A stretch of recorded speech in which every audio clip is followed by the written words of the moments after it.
What's up YouTube? Jeff back again, and today talking about the Oppo Find N, actually wrapping up my coverage of this device.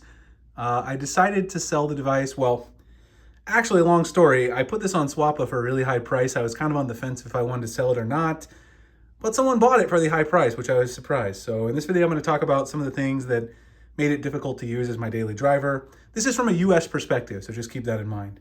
Before I do though, I do want to mention that we do have our Galaxy S22 Ultra giveaway still going on right now. If you guys want to enter the Galaxy S22 Ultra giveaway, you can head to the Gleam link, which will be in the description and also the pinned comment. This goes until February 28th. Someone is going to win a Galaxy S22 Ultra, and there's also a Redmi Note 11 and Redmi Note 11S prize. You guys can see the browser sometimes. The stock browser doesn't work that great. This is the stock browser that comes with the Oppo. If you want to enter, go ahead and do that. It's really easy to enter on the Gleam link, sponsored by myself, Shane Starnes, and Greggles TV. So let's go ahead and get into this video, talk about the Oppo Find N. So yes, if you're wondering if you were interested in buying this from me, I already sold it on Swappa. I actually listed it for a really high price. I didn't think anyone would pay, and someone bought it, so I'm going to honor the sale. I was really on the fence. Like I said, I thought I might keep it. I really couldn't decide because it's just so cool, but also I'm not going to use it as much because of some of the things I'm going to talk about.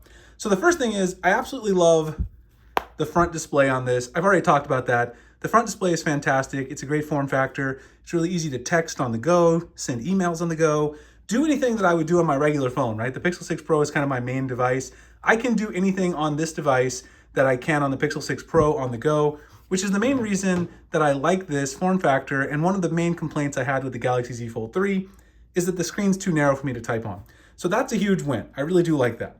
The build quality on the device is great. You guys can see I've got the case on it. This is actually the first party case, the Oppo case. Got a nice texture on the back, but the build quality on this is great. The hinge is really high quality. I love the satisfying opening feel of this device. It feels really, really fluid when you open and shut this device. It even feels more satisfying, in my opinion, than the Galaxy Z Fold 3. It just feels like the hinge is a little more sturdy. Also, of course, the actual crease in the middle, very difficult to see because there's kind of that slight slope from either side of the crease. It's not like right down the center on the Z Fold 3. You guys can kind of see it there. I talked about this in another video. That's very nice to have. It's obviously a great feature, a great selling point of this phone. I do think other manufacturers will do this as well. Samsung, lots of other people, Huawei, they're all going to learn from this idea that Oppo did here. And of course, the Honor Magic V, which is coming out. I already have that one ready ordered. It's going to come for a little while because it's overseas. It's importing, of course. That one's going to be a whole different story because it doesn't have Google services. I'm probably going to sell that one too. I just want to try the form factor. I like trying new form factors, even though I know there are limitations. So I love the build quality. I love the lack of the crease. Those things are great as well. Battery life on this phone is actually fantastic. I've had no problems with battery life. I've been using this phone now. I used it for like 2 more days to try to do this final review. It's only down to 16%. That's really impressive. Of course, again, because of some of these software limitations I'm going to talk about in a minute, I wasn't only using this phone, admittedly. And again, these are issues that are related to, using this in the US. So battery life, very good. The camera on this device is actually a pretty good camera. I took this picture when I shared to Twitter the other day.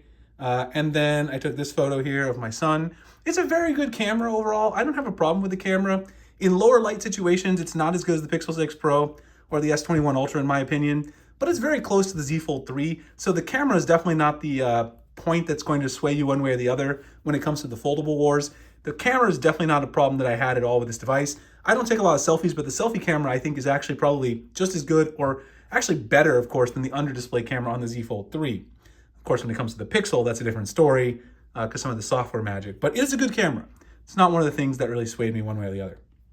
So what swayed me to not wanting to use this as my daily phone, my main phone going forward? Couple of things. One, the weird aspect ratio, right? So when you open certain apps, they open only in one orientation. You can try to force orientations, but weird stuff happens. And I showed you guys some of these examples like Instagram. Flossie Carter and other people have showed these examples as well. You can make it full screen, but then things get cut off. It's just not the experience that you're used to, and you get a much better experience on something like the Z Fold 3 that's taller. Same thing when it comes to like video apps and things like that. YouTube Studio won't even open in the correct orientation. It only opens one way. I don't really care if people see any of my YouTube stats, doesn't bother me. YouTube Studio only opens in one orientation. So that's very annoying. You have to turn it sideways like this to use some of the apps. And when I use Twitter, I actually kind of want to scroll with more vertical real estate. So I always rotate it. So I find myself rotating the device just a little bit too much. And that's one of the reasons why, it kind of annoys me over time. That in of itself is not, the number one issue. I could actually get past that. The software is a big issue for me. Again, this is from a US perspective. So this is not saying that this is how the device will be. If there's a global model of this, I'll probably buy it and review it. This is because it's a Chinese device that I imported knowing this, and it doesn't have a global ROM. There's a lot of issues I talked about before, but one of the most annoying ones is the battery optimization, where it's hidden in advanced settings. They do all this optimized battery use stuff that you have to turn off. And even if you turn it off, you still, I feel like, get delayed notifications or sometimes missed notifications. I would see notifications on my Pixel or my iPhone that I wouldn't be getting on here in real time. And that kind of, it makes me upset. During a workday, I can't have that happen because I need the notifications. A lot of times it's emails that I need to respond to. So that's kind of annoying. They do a lot of that really, really heavy optimization. You also have to go into notifications and actually force the notifications to show on the lock screen. Otherwise they won't. That's not something that's a deal breaker, but it is something that's annoying that you have to do out of the box. And then, of course, perhaps the most annoying thing, which I talked about in the last video, you cannot change the launcher on this device. I don't like the launcher on this device. And one of the main reasons I don't like the stock launcher is because there's all these Chinese apps that I don't want, and I want to hide those Chinese apps. And it's not easy to do that with the stock launcher. With Nova or something, I could hide the apps.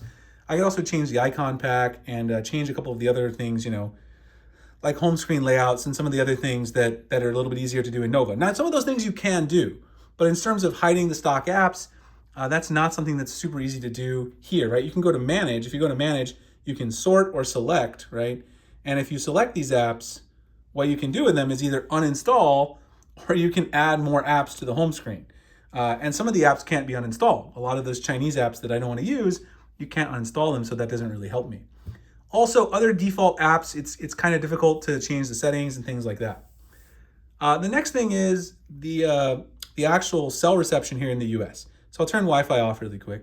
If you turn Wi-Fi off, you'll see the little HP icon, H plus icon up there, HSPA plus, which is basically like a version of cell service. If you guys remember, it's kind of between 3G and 4G LTE, but it's not super fast. It's obviously not really true LTE, and it's not 5G.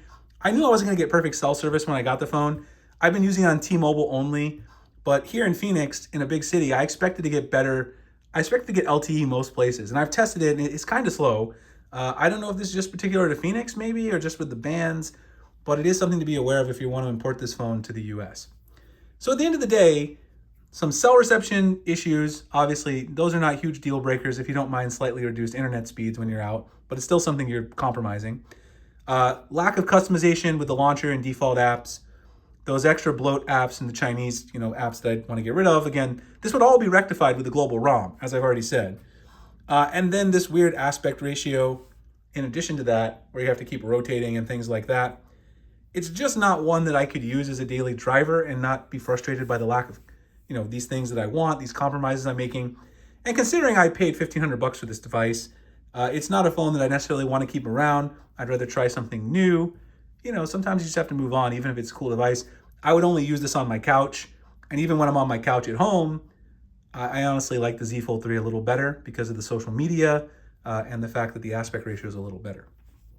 But that being said, the Oppo Find N has a lot of really, really positive things. I think Oppo did a great job of emphasizing some of the shortcomings of the Galaxy Z Fold 3. It's going to push Samsung and other foldable manufacturers to the next level. I don't regret having this phone. Kind of sad that I'm moving on from it just because I like having something unique. But I've got other phones coming. I got the OnePlus 10 Pro, the Xiaomi 12 Pro, and the Honor Magic V. I'll have some videos on those. And we'll see which ones. I might end up keeping those. I had the Xiaomi Mi 11 Ultra. I thought I was going to sell that. I ended up keeping that device because I love it so much, and I still have it today. Anyway, guys, hope you enjoyed the video, this overview review of my Oppo Find N experience here in the US. If you guys did enjoy it, like, comment, subscribe, hit the notification icon so you can get future videos like this. Also, join our Galaxy S22 Ultra Ultimate giveaway, the pinned comment, and also in the description. If you guys want to win that, it ends February 28th. And I'll see you guys in the next video. Thanks a lot for watching.